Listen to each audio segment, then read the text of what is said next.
These 3 books will help you overcome comparison culture. Not with woo-woo ideologies, but rather through unique insights into why comparison culture exists. And that matters, because unless you appreciate why all this works, you'll never have what you need to actually escape the chaos. You are addicted. Probably. Most of us are, because most of us spend far too much time with this and this and sat in front of this. And although all these inventions of wonder are wonderful, and although they can bring us joy and improve our lives in numerous ways, they are all toxic as... There are many reasons why they are toxic. Today, we'll focus on just the one, but it's a big one. And these 3 books will help you overcome it. And that it, as the title of this video suggests, is comparison culture.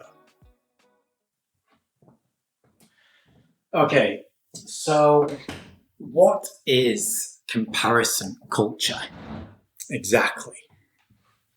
Well, low on coffee and unable to get my brain cranking into gear, I turned to ChatGPT and asked it to define it for me. Now, whether it is here to rule us is debatable, and although I did not ask for a TED Talk on the matter, the mighty robotic overlord did provide a somewhat concise definition. Comparison culture refers to the societal trend in which individuals constantly compare their lives, achievements, possessions, and attributes to those of others. This isn't a new phenomenon, but with the rise of social media platforms such as Instagram, Facebook, and TikTok, it has become significantly more pervasive. Simply put, it's the process of you comparing yourself to others. And as Robot God says, it isn't anything new.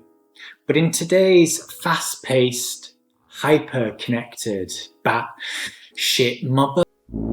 Watch me now, here I am, I have something to say. World, well, it's more relevant than ever. So if you'd like to not spend your entire life focusing on how much you suck it and how everyone else is better looking than you, more successful than you, happier than you, and are happier at being happier than you, but you would still actually like to be on social media, spend time online, watch the latest Netflix series, and not venture off into the woods to be a hermit, these 3 books will help, but probably not in the way you expect.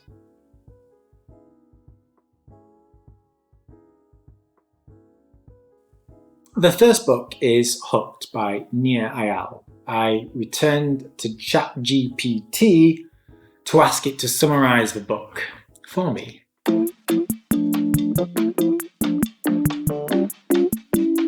Once more, it produced a TED Talk note. Specifically ask for a concise summary next time, but amongst it all, it did produce this pretty solid summary. Hooked: How to Build Habit-Forming Products by Nir Eyal, with illustrations by Ryan Hoover, provides a framework for businesses and product designers to create products that are not just used, but are habitually integrated into users' lives. The central premise revolves around the hook model, which details the mechanism by which products create user habits. Okay, so why exactly this book about designing products, and how is it related to comparison culture? Well, I read this book shortly after it came out in 2013, 2014, and to say it opened my eyes is an understatement, because it paints a very clear picture of just how intentional the process is to create an addictive product, especially online. So everything you use on the daily and every tool you rely upon, well, the likelihood is that it's been carefully built and optimized to hook you. And by gaining an appreciation of this, as well as an understanding of how they do it, well, it gives you an advantage, and indeed a fighting chance to overcome comparison culture on sites like Instagram, Facebook, TikTok, et al. Because all these platforms have one thing in common and one end goal: to make you addicted to their product.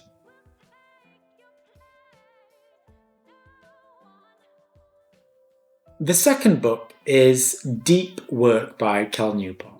Again, let's enlist ChatGPT, this time asking for a concise overview.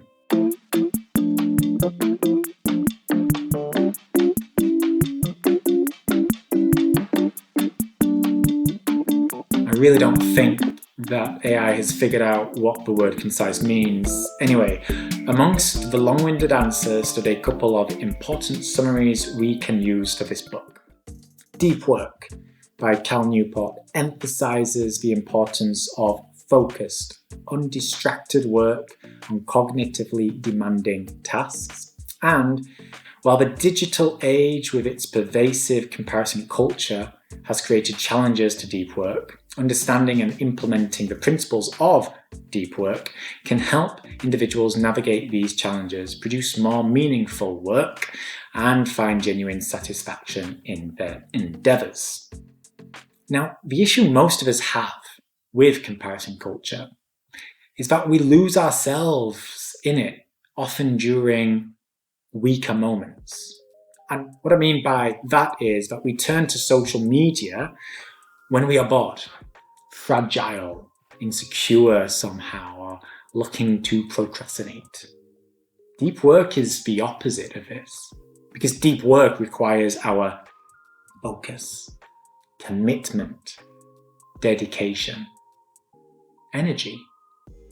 By learning how deep work works and by finding what your version of deep work looks like, which this book teaches, and Cal Newport is a really great writer, so he does so in an engaging and immersive way, you lay foundations to defeat comparison culture. Because when you do head to social media, you do so with purpose and intention rather than idle procrastination. This video from the No Hustle is brought to you by the subscribe button and its lesser companion, the like button. It's kind of like what C3PO is to R2D2. I mean, it still matters, but at the same time, not really. Now, did you know that every 3 seconds, a subscriber button loses its ability to be clicked? That's fact right there. Science. And the only way to stop this is to click the subscribe button. This one down here somewhere, or here. It's down there somewhere, so you should click it.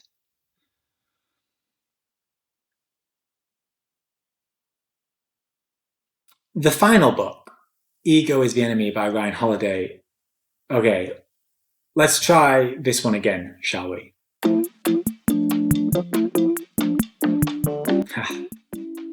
Finally, a concise answer. I think I'm getting a hang of this. Okay, so Ryan Holiday explores the concept that our own ego, our self-importance and arrogance, is often the primary obstacle to personal improvement and achievement.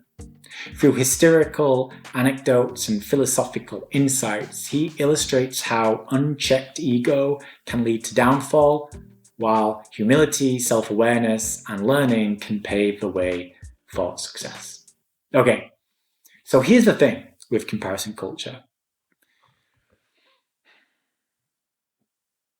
You are set up to fail. I know, I'm sorry. I explain why in another video, which I'll link to in the description, so check that out. But the important thing to remember here is that without intentional action from you, you will slip into the process of comparing you to them.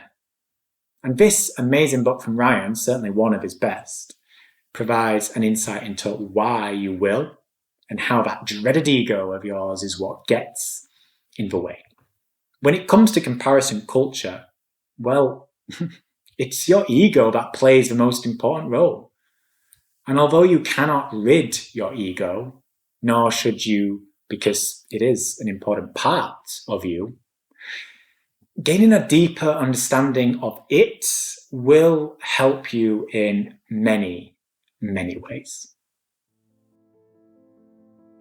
These 3 books will help you overcome comparison culture, my friend.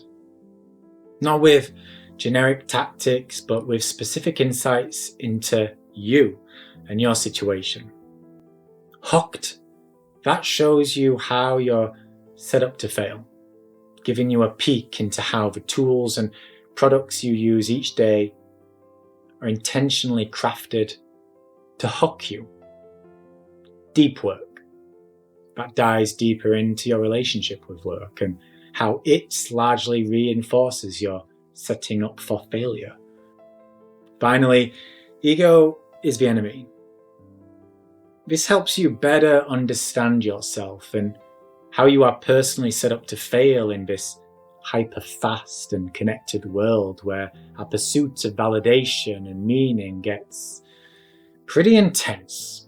All 3 books are great, and all 3 will help you get to the root cause.